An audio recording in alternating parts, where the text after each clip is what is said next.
Okay, magandang umaga sa inyong lahat.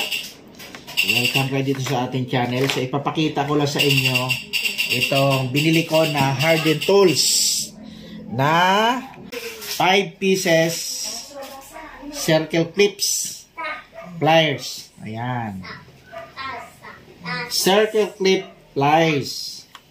Ayan. Ito po, ganyan po yan. Oh. Ayan. So, meron po siyang kasamang ayan, 4 na bala niya. Ito yung bala niya. Tapos kinabit ko na ito. Ayan. So, nakahiwalay po yan. Pag bibilihin nyo, kayo na magkakabit. Okay? So, mayroong ito, yung nakatungo siya. Ayan. Mayroon naman na straight lang. Ito, dalawang straight. Ayan. So, okay itong nabili natin. Napakamura lang nito. Mahigit 100 lang. Wala pang 150 to. Ayan, napakaganda oh.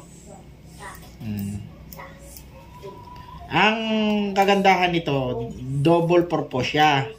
Kung ang circle clip nyo ay, ang pagkalas ay papapasok, yan o, paloob. Ay, dito nyo ilalagay sa may baba. Pagka naman ang inyong circle clip nakakalasin ay palabas, dito nyo naman ilalagay sa kabila. Sa taas na bahagi. Ito naman siya, mangyayari sa kanya, ganito. So, itatapat nyo lang dyan, oh, yung butas.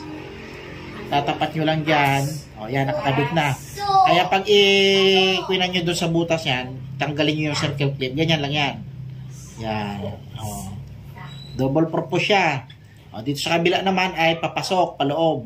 Ayan, pahigpit. Dito naman palabas. O. Yan. So, double purpose siya, no? Maganda. Tapos, mayroon pa siya available na mga bala niya, accessories niya. So, yun lamang.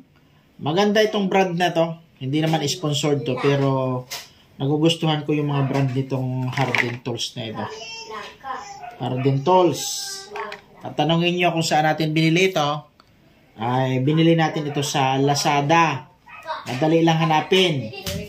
Oh, type nyo lang hardened tools Philippines o PX. Hardened tools PX. Lalabas na po yung mga product ng hardened tools doon. Sa store na yun ang mabibili. So, yun lamang. Sana nagkaroon kayo ng idea sa mga naghahanap ng ganito. Very useful po ito. Napakahirap tanggalin yung circle clip na yan kapag wala ka nito. So, yun lamang po. Maraming salamat.